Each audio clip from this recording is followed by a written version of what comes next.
A very good evening. Thank you, Sabina. Everyone's very close tonight.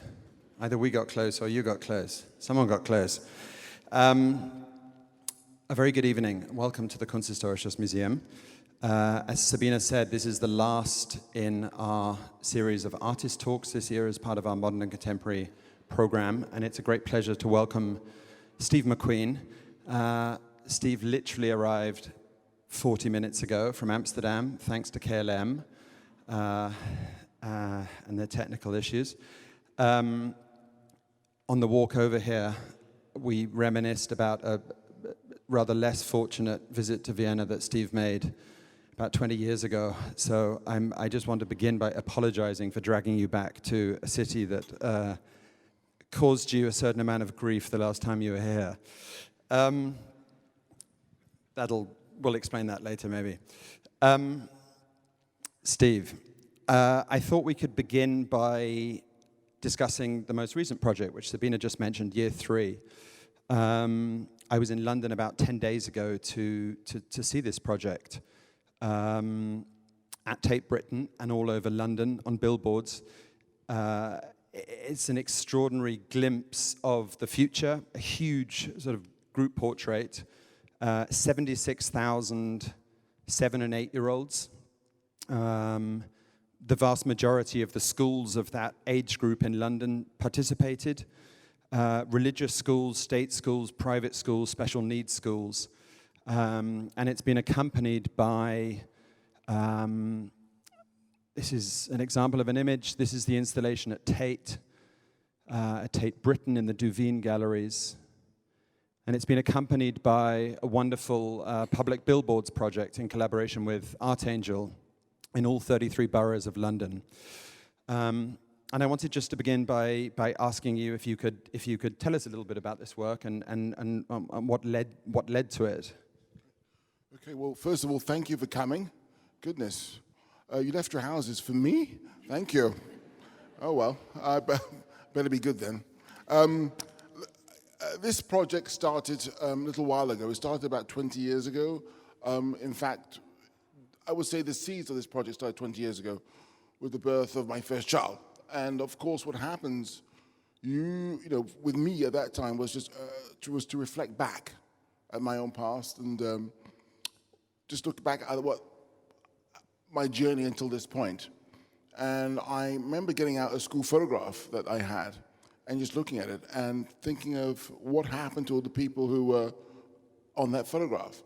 I mean, all of us, I imagine, had that school photograph, you remember, and you know, if you look back at it now, where's John? Where's Hans? Where's whoever? You know, where are they? And fast forward to 16 years later, I had a conversation with a Tate about, but basically the idea developed over 16 years up to that point where I thought I wanted to sort of document London in a way. I wanted to sort of give people ownership of the city. And I thought the best way to do it was to do with the whole idea of starting at age 7. And the reason why for me age 7 was important because that's the sort of time where kids are just sort of understanding the world around them, where things are, the social aspects of life, structures are coming into their sphere. First of all, when you're a child, you know, you just think of your friends. If it's a girl or boy, they're just nice, and you want to play with them, or there's a certain kind of, I don't want to call it utopian, but I want to call it a certain sense of simplicity. And at a certain point, the complications of the world which we've actually brought into our sphere get into their psyche, race, class, gender, etc. And I just want to get at that point of limbo. I want to photograph these children at this point of limbo. And actually what we have, we photographed over 3,000 schools. There was about 15 photographers that were sent out to photograph all the schools in London, every school in London. And we got 70% of schools to participate. And it was just incredible. Had to ask every single parent Right. Every single parent, for permission, of course, got all these legal sort of ramifications and obviously an understandable, child protection agencies and so forth, that we had to sort of tick each and every box to get people's participation in the project. So there was a lot of loopholes, but we got through a lot of them. And what you have at Tate Britain is you have what I would say is sometimes people sort of fantasize or they sort of imagine the future. Well, in Tate Britain, you actually see the future of London. You actually see the physical future of the population of London on the wall. So that was something I didn't expect in a way. Sometimes you think one way and other things happen. I think the choices of age was really interesting. I have a child who's a little bit 1 year younger than this, and I already noticed that she's in this kind of slight no man's land between this bubble, this relentless kind of optimism, and she saw a photograph of the Berlin Wall the other day, and it led to this 2-hour-long conversation about, and the next day she woke up, it's the first thing she asked about. So the idea of something beyond nuclear perfection is kind of just rearing its head. Absolutely. I mean, you do talk to your children, you wonder to yourself when they ask you these questions, you go, shit, how did we fuck up? How did we get so far? How did we get so far down the line where things, you have to explain the Berlin Wall, you have to explain certain things, and, oh wow, we've really sort of gone off the rails here. So it's conjured up a lot of things. I mean, for me, in some ways, it's an artwork where it has a element of popular culture because kids are going there, taking their photographs with their school. So basically, what Tate have actually done is organize that every school who participated goes to the actual Tate Britain and sees their photograph, and there's a conversation, as well as when their photograph was taken. There was a photographer who went on a training course to sort of interact with the children on how they saw themselves within portraiture and within London and their surroundings. What's for me is very satisfying and very sort of, how do I say, I'm going to say, oh yeah, I'll say it. It's sort of, revealing to me. And in some ways, for me, okay, I'll start again. Every child that crosses the threshold of Tate Britain to go and see this project, for me, is a bit of a revolution. Because the majority of these kids would more likely not go to Tate Britain. A lot of these kids haven't ever been even to central London before. So the fact that they could go, see their photograph on the wall of this museum, more likely they would have been intimidated to go to before, and then at a certain point, understand that they're a part of a bigger, broader community, as well as bringing their parents or their family to go and see it is pretty amazing, because more likely most of these people would not go to a museum. When I saw the project, I was there for about an hour and a half. I was with a friend whose child had been part of the project. We were trying to find her school photograph. I went through a sort of mini roller coaster of emotions looking at it. My first reaction was to smile with all the smiling faces. I felt optimistic, I felt quite joyful. After about half an hour, I felt the first kind of cloud drifting over. And it was, firstly, you had very cleverly presented this in a very democratic way, but of course, these kids are not operating on a level playing field. There's kids from seriously deprived backgrounds. I also became unbelievably annoyed, but this is to do with other things as well, about the shit show of a government that we have in our country at the moment that represents these people, these beautiful smiling faces. And I sort of found myself going to be... Then I swung back the other way and I thought, well, actually the answer to all these problems is in these young people. They're the potential, they're the possibility. So I sort of ended on an upward curve again, but I went through... Were you aware when you were doing this of the kind of do you have some concerns? Was there some negativity that accompanied this for you in terms of when you see it all massed out? Well, there's been a lot of reaction where people at first sort of come in and smile, then break down into tears instantaneously. So smile and break down into tears. I think it's to do with this fear, isn't it? Fear of the future, fear of what's to become of them. I mean, we talk about sort of what's happening as far as our environment is concerned. And then we see the politicians and the people in power who are here to represent us in one way, shape, form, or the other. And I think, when you see those photographs, for me, if I felt that I have to be an adult, I have to really be an adult, and we have to, usually with children, as in with your own children, you do your best. You clear the path for them to sort of have a chance. And I think that's often, it's the obvious thing to say, obviously, but it's kind of, it gets very apparent in that room when you're watching when you're seeing all of those faces of the future. Was it always going to go into a museum?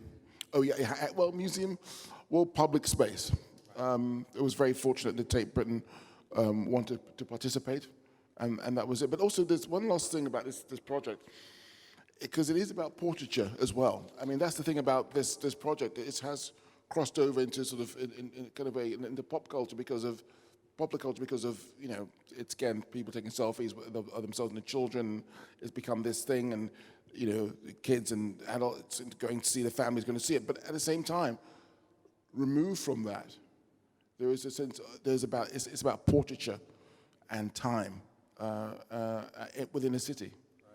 What's of course so wonderful is that the museum is free, so people can literally walk in off the street. They're not buying a ticket.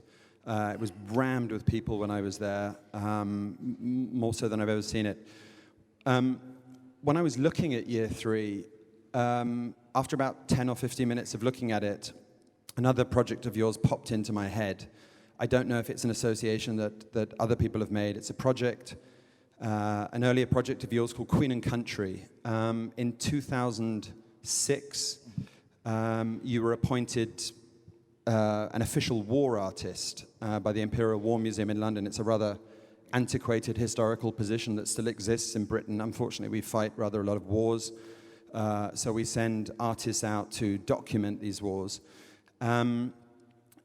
Could you maybe talk a little bit about this project for people that don't know it? Sure. Well, I think I was given the official title as the official war artist. And, it's kind of great, isn't it, the whole idea of a war artist sitting on the side of a battle, the Crimean War, with his watercolors where people are sort of being slaughtered. But that's actually what happened.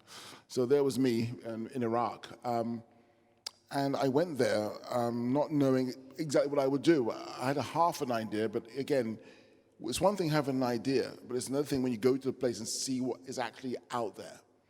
So what happens is one adapts to the location, you adapt to the environment, you adapt to what's taking part. And I was in Basra, and we went up to Baghdad as well. So that was my first time in theater, my first time, obviously, in a war zone, first time to Iraq.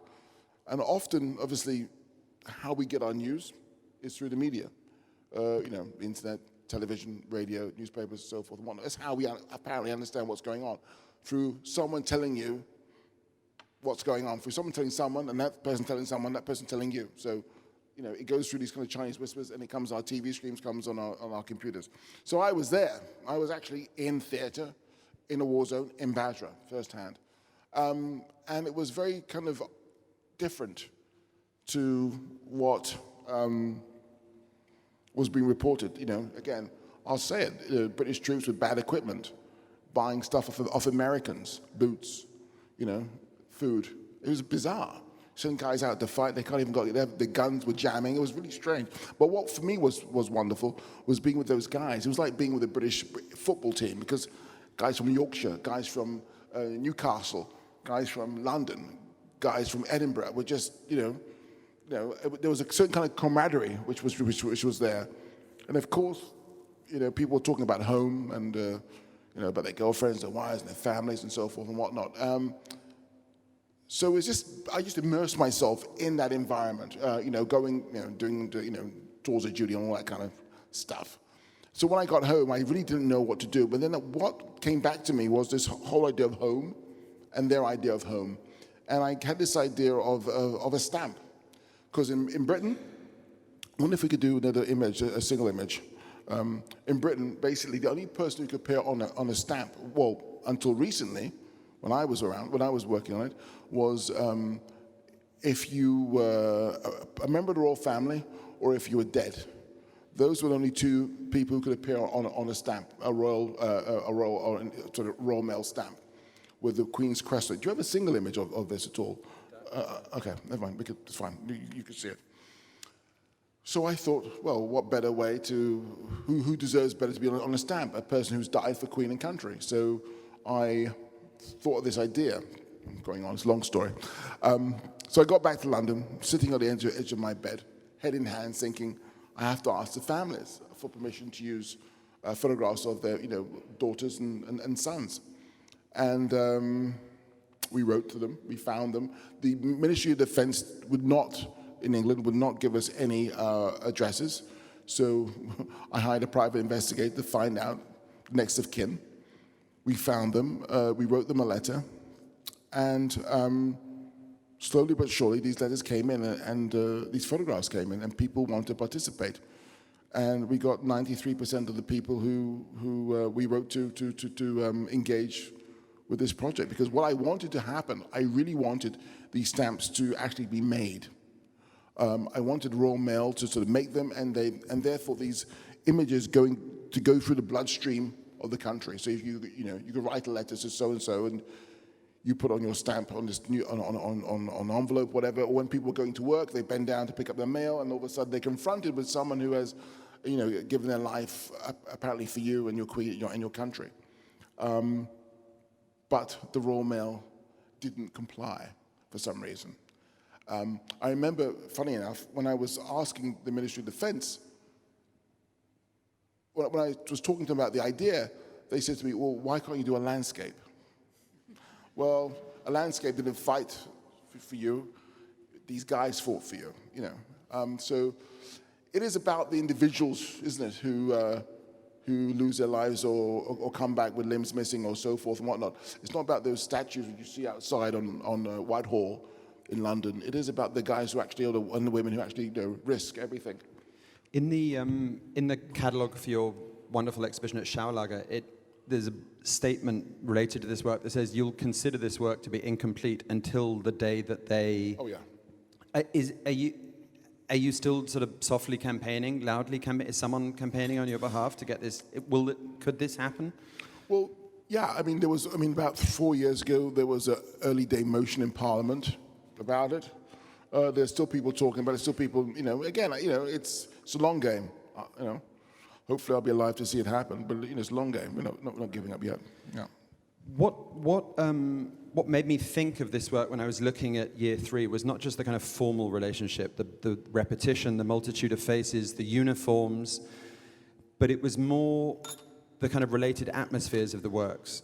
The family, those children, they're all desperately trying to look like adults, all of them. They're trying to look grown up in the pictures, I found. And you look at these adults and you realize that so many of them are 17, 18, they just look like kids. So the two things sort of, they sort of came together somehow in a rather unexpected way. I didn't have this in my mind before I arrived at Tate.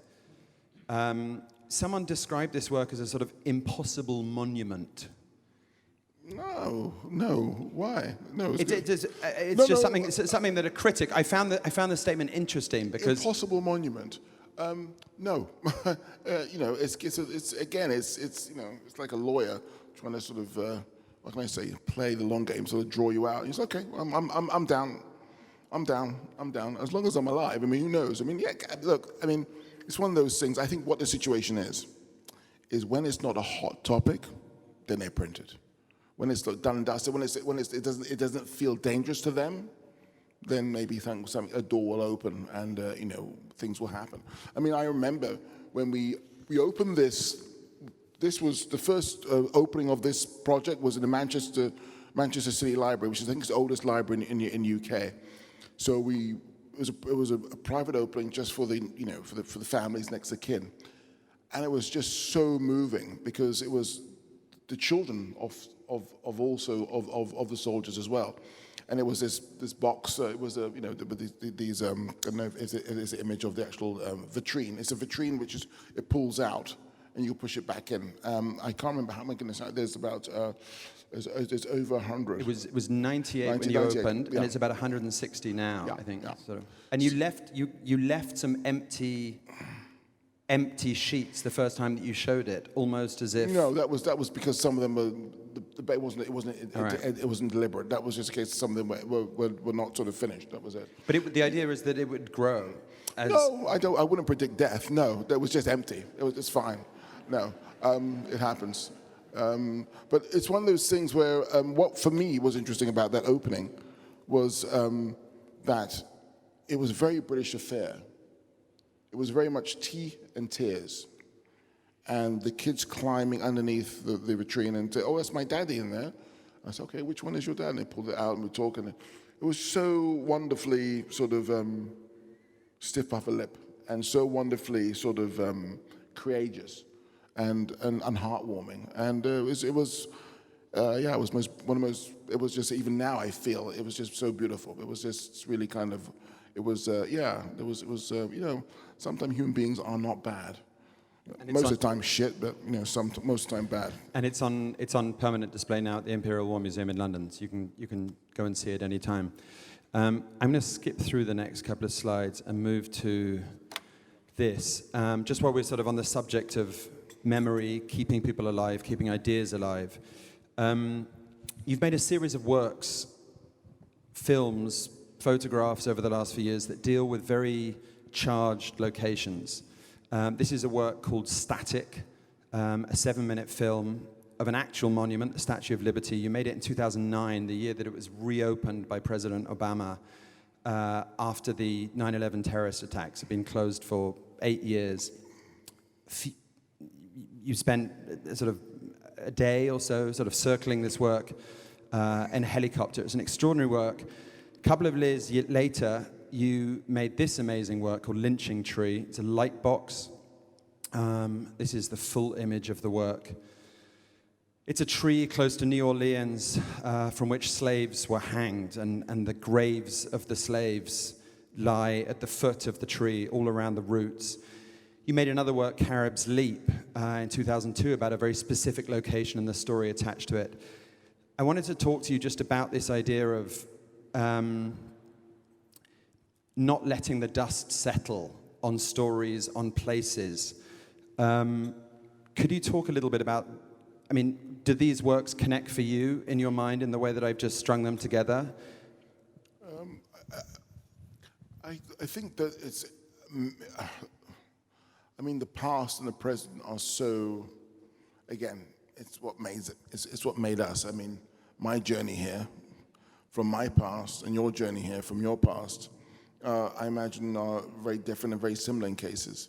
But that's the journey, how we're sitting here, with our families and forefathers and mothers and so forth and whatnot. It's come to this.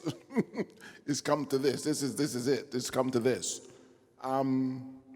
And I think to reflect back on things and to sort of examine why, who, how, and what is very important. You see it on the walls of this museum, in every gallery, which is where a painting is hung. And it's important, of course, to sort of examine ourselves in that way. I've lived with certain paintings all my life. I look at them, and often when you come to a painting for the first time, which you don't know, there's no text, there's no nothing, you're just drawn to that painting, drawn to that artwork. And it's how we sort of excavate knowledge, facts about it, and how it reflects to us in our present day, which I'm interested in as an artist and viewing artworks. Let's go on to this. Okay. We're at Schaulager here. Maybe we just talk zoom out and talk more generally about your sort of broader approach to making art. Do the ideas you have immediately suggest the form they're going to take, what way they're going to present themselves, or is that a process that takes time, or is it different in every case? It's the idea. The idea initiates the form. For example, when I did my first film, Hunger, I was interested in, Bobby Sands, and what happened was that what things were telling me that it had to be a feature film. I said, okay, well, let's do that then. We'll try to do that. But it's just sometimes it's the form and the idea. Oh my goodness gracious, it's there somewhere. I'm just shaking it out of my head. I have it. I had to say it. It's sometimes the form initiates the idea, or the idea initiates. Usually, it's the form initiates the idea. I think. What is it? How do you get closer to a truth? How do you get? How do you sort of? Was the best way to communicate what you're trying to say? And for me, it's been a lot of film and photography and some sculpture, but I think it's different in each case. I'm trying to be general in my answer, and I cannot be. I have to be specific to each individual piece, because each individual piece has come to me in a way which has been a little bit more sort of complex than just sort of to generalize. I can't do that. I wish I could, because it'd be easier for me to think about, but it's impossible. I remember listening to an interview you gave some years ago on BBC on Desert Island Discs, where you're sort of asked about your life and you choose bits of music. And the interviewer was asking you about the difference between working in feature film and sort of shorter art films, if you like. And you made a very interesting analogy where you described the feature film as the novel, narrative based on storytelling, and the short film as closer to either the short story or the poem. More abstract, more fragmented. Yeah. Is there a sense that you can be more experimental in? Yes. Yes. In art. Yeah. Yes. I mean, with art, there's no up or down. It's art is bloody hard. It's bloody hard. I mean, okay, here's the white space. Do something. It's like, oh my God, you start screaming, tearing your clothes off. What am I going to do? Because you can do anything, but it has to make sense. You have to form language within that space. You have to create language. And to have, also to have all of these resources, all of this sort of at your disposal, it freaks you out. I mean, but that's what's interesting about when you see something amazing as an artwork, you know it. And I think with feature films, there's certain kind of the limitations, of course, isn't there? And that's helpful for me. Also, for me, limitations is freedom as well.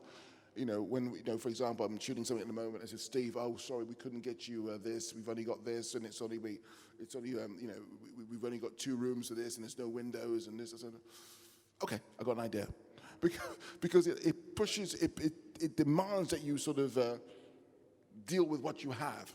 But when you have everything, it's kind of a little bit more complex. And I suppose the novel, as I said before, is the feature film, because there are rules, once upon a time, and the end to some extent.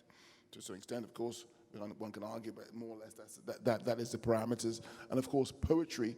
I mean, wow. I mean, within 2 paragraphs, you can have the most vibrant, in-depth sort of connection to what you just read.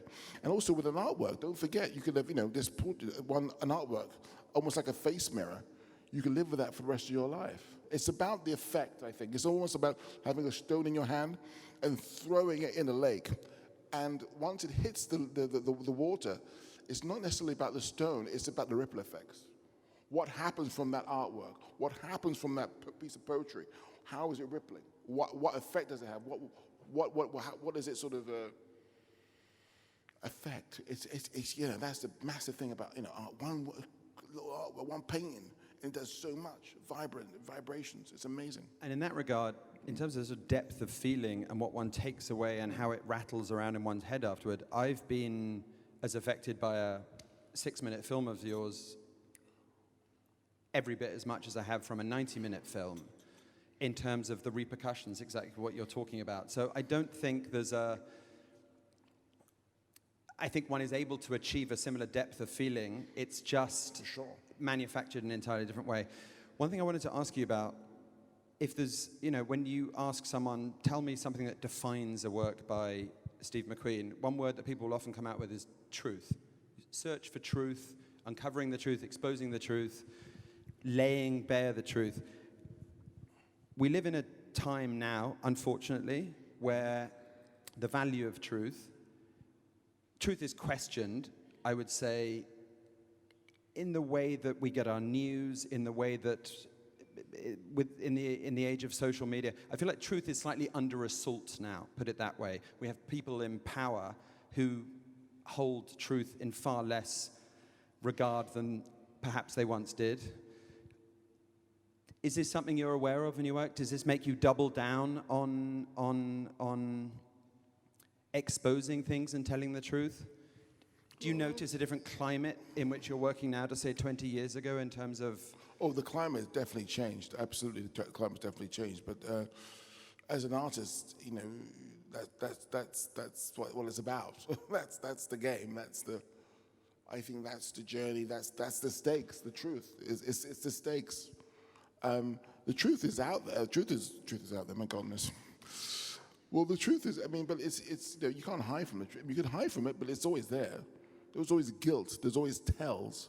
I mean, you know, it's like, you know, it's yeah, one could lie, one could hide, but everyone knows the truth. They know the truth. People lie. So it's kind of funny. You know, the lie is here tonight. You know, sleeping with other people. You know, maybe that's the truth. Maybe that's who you really want to be with. I don't know. People who know the truth but don't want to see the truth. But the truth's here. It ain't nowhere. It's like church, isn't it? The light. It's sort of like, you know, it's here. So, you know. And how? It's how you handle it. It's how you want to engage with it. You want to lie, or you want to tell the truth. Does it matter? I don't know. When you're working on a project, you've got two very different audiences between the world. Did I shock someone? Who is that person? You know you are. Yikes. Talking about audience briefly, there's a world of people that walk into movie theaters, yes, and there's a world of people that walk into art galleries and museums. It's a much broader demographic, a much more universal. They're also engaging with your work in very different ways. One is sitting in a movie theater for 90 minutes, controlled environment. I wouldn't say passive, but seated, concentrated. Others are walking through. Your work's often sharing the space with other people in a gallery, either more works of your own, works of other people's. How aware are you of the way in which the work is consumed differently? Are you interested in manipulating that? I mean, you've done it certain times with some of your art films. You've shown them in very tight, sort of quite claustrophobic installations to sort of throw people quite close to the image sometimes. I'm curious about how you approach the different moods of the audience between the movie theater and the art gallery. Attention spans. Yes. Yeah. I mean, you know, just like I see television, go to the movies, I go to art galleries, you shift gears. And as an artist, you shift gears. So it's nothing for me. It's not so. I mean, it's not so. I know how to sort of do that, and just as you know how to sort of do that. So it's not so important for me as far as trying to manipulate people. I'm not interested, but it's how people engage and stuff. Yeah. And you're just doing your first television project at the moment, filming at the moment. Is that something you've wanted to do for some time? Is it? No. I mean, you've spoken quite derogatively about television in the past. No. How did that? Do I have a choice these days? You know what I mean? Fucking hell. I mean, you know, it's crazy out there. I mean, you know, you want to make something, you want to see people see it. Well, you know, that's the thing. I mean, look, I shot it. These are films. They're feature films. I shot 5 feature films in a period of time. I shoot. I mean, you know, what is TV? What is that? I don't know. Do you shoot it differently? Would it be like more sloppily or not so engagingly? I don't know. I make films, and then, you know, who knows how they're going to be presented, as far as if they're going to be presented as theatrical release in cinema, or they're going to be presented as on TV. We will see, because I can't. I'm not. Ooh, am I a fan? Look. I love cinema. I love cinema. I mean, I think, to be honest, people are also consuming television. I mean, gone are the days where you would wait for 9 o'clock for something to come on television and then watch it. We're consuming television more like film anyway these days now. It's just the fact that you talk about concentration before, someone breaking to go find something in the fridge or the phone rings and mostly on the phone and looking at us doing this at the same time. It's kind of just so ingenuous. And I think, when you come into a museum, I mean, are you allowed phones in here? Are people allowed to talk around? Go, hey, I'm lost. I'm over. It's over. It's over. Am I old-fashioned? Maybe.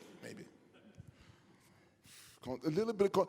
It's just like, just concentrate for please, an hour and a half. That's all. And then you could go and do whatever you want to do. That's all. People are pretty good in this museum, I would say, actually.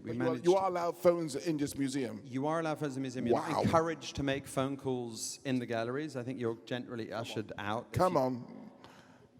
That's I don't think you can frisk someone at the entrance for a telephone. No, I'm not saying you shouldn't have your phone, but if they're talking and you're shepherded out of the gallery if you're talking in the gallery. Okay, yeah. But I'm in a safe place, thank goodness. Yeah, but they're all. I mean, people are researching artists on their phones as they're looking. I want to know more about this person's life, sure. And so I'm with you. But yeah, I'm good. Anyway, moving on swiftly. Yes, we'll get on to Running Thunder. This is a work that you were working on pretty much around the same time as Queen and Country, 2007. It's a 16mm film, silent film. It's funny, I saw it the first time years ago when you showed it at Thomas's, and I was convinced it had sound. I didn't see it then for a number of years, but I had my brain had layered sort of bird song and the sort of peripheral sound of a meadow onto it. And when we borrowed it for the exhibition, I briefly had to sort of readjust and remember that, of course, the only sound you get is the relentless purring of the projector there. Could you talk a little bit about this work and how it came to be? Sure. I do. What year is this again? 2007. So there's been, again, I was thinking of, again, it's been a long, often there's a case that I plant seeds and they see if they come into fruition at a certain moment. So this, again, was planted a long time ago. I think this was planted 9 years ago. And of course, we executed in 2007. So I was very much interested in a wake. The sort of the wake where you have the body, you light the body, and people come to see view the body. And in the West Indies, where I come from, there's a lot of drinking involved, and people, they lie that body out, people come and go, but you could come in and see the body, and obviously a lot of drinking and stuff. So I just love the idea that you could do something like that there could be a situation of you being, often, again, it's the focus, you're looking at someone, and again, and often what you're looking at is you're reflecting back at yourself. And I just wanted to sort of engage with awake. So, and the whole idea of awake, and the person obviously isn't.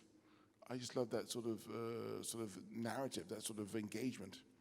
And this is how I came to this conclusion. And of course, you could talk about sort of classical sort of painting and portraiture again.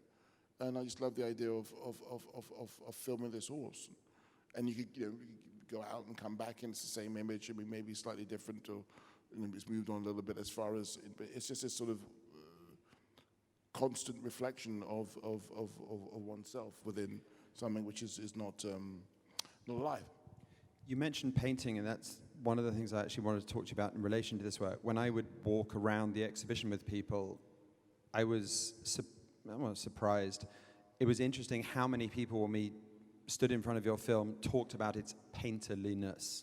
Now, this is partly because they were standing in a picture gallery surrounded by paintings, partly because it is basically a still life, a stilled life. I do read occasionally people talking about your painterliness in your work. Is this an association that you find interesting? Is it annoying? Is it cloying? Are you aware of it? Is it something you've ever sought at any stage in your career in terms of framing and? Well, I think, it's about my evolution and many people's evolution. I started with a crayon, and I went on to a paintbrush, and I ended up with a camera. From the age of 3 years old, one is dealing with the perspective and framing, and that's what it is. I mean, we're all sort of quite sophisticated in how we look at something. And I've been looking at things since I was born, and engaging with the frame, engaging with perspective.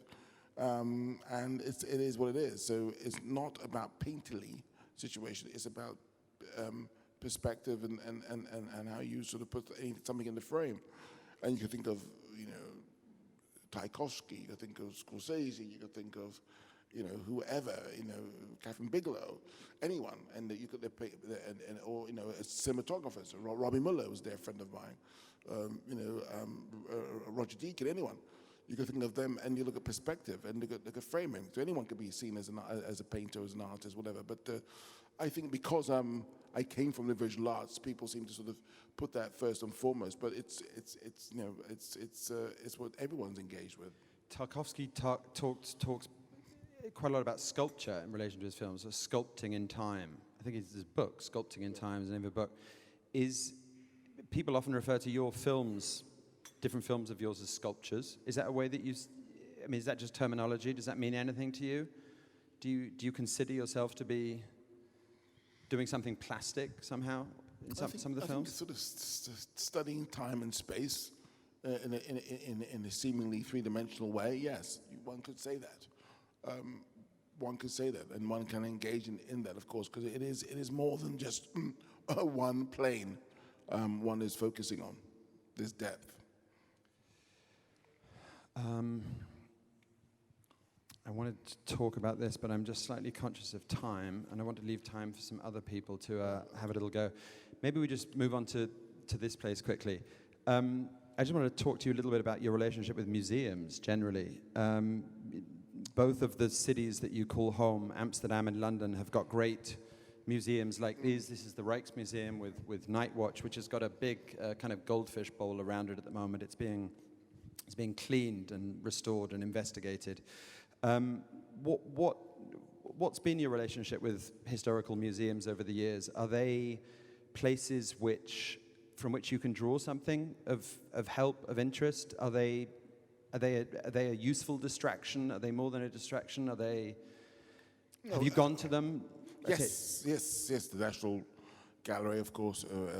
Again, I remember going to the Prado in Madrid. That was amazing. That was like a pilgrimage. Yeah, I mean, it's those places. I mean, painting and not even just looking at an artist engaging in their time into things that are going on. I mean, there's no difference. Trying to solve problems, trying to work out what. I don't know about solving them, but I think reflecting on them, and not being scared to confront them. I think and being courageous about it, because I think at the end of the day, very corny of me saying this, but we're all going to die anyway. I mean, what the hell? What the hell? What the hell? So you might just go for it. What the fuck? Excuse my language, but it's the truth. I mean, it's one of those things where, why wait till tomorrow? You're going to die anyway, and no one gives a crap. So just go for it. I'm just going to on that note. Yeah, I'm just going to finish with a little slide of Caravaggio. I was hoping we would get you to Bruegel this evening as well, but we didn't manage it. But Caravaggio's an artist who's fascinated filmmakers for a long time. Derek Jarman, obviously. Scorsese's written at length about Caravaggio, not just the casting and the lighting and the staging, but fascinated by the dynamic relationships between sort of multiple protagonists in the paintings. Is he an artist you've looked at any more or any less than any other? Is he an artist that you find yourself going towards? We just had a very quick run through the wonderful exhibition here with Gudrun. I was just curious on your take from the point of view of someone who makes photographs, takes films, whether he is more accessible to you, of more interest to you somehow. I just, just looking tonight, and I'll reflect on my little sort of, thank you again for my little sort of walkthrough. What was sort of very much engaging for me about it is a certain sense of passion. And that was the word that we spoke about as we walked around. But there's a real sense of richness and a real sense of wanting to get it out there quickly, or there's a real sense of sort of truth in a way. I mean, again, there's I just love the photograph. There's a painting, excuse me, of this. I can't remember the name of it. I think lover model person he was painting, yeah, but it was the St. John the Baptist. It was so gorgeous. It was so. It was just. You could tell that he liked him, and it was just because it was painted with passion, painted with a sense of life. And yeah, again, I'm just being very cliche about what I'm saying, but there's a quick walk around. But that's the thing that grabbed me, was a sense of urgency and a sense of passion. And of course, talking about things and daring. I think again, it's like there was a painting about what was it again? It was something in the Catholic Church which was forbidden, and him engaging with and trying to sort of point towards it, trying to sort of solve it, or trying to sort of bring it to life. I think it was amazing. Sorry about my little sort of highlight tour review. I need to thank a few people, our contemporary patrons group who help support our talks program, the Hotel Sans Souci and Parnasse magazine, all of my colleagues at the museum who make all of this happen, Claire, Morris at Thomas Dane Gallery for getting Steve here and not giving up on the idea of bringing Steve to Vienna. 700 emails and phone calls later. India and the team that helped to coordinate Steve's diary. All of you for coming. And Steve, you're someone who makes us go to the movies and makes us walk into galleries and museums, and we are invariably better people for it. So thank you for doing what you do, and keep going. Thank you for coming. WORT. Thank you.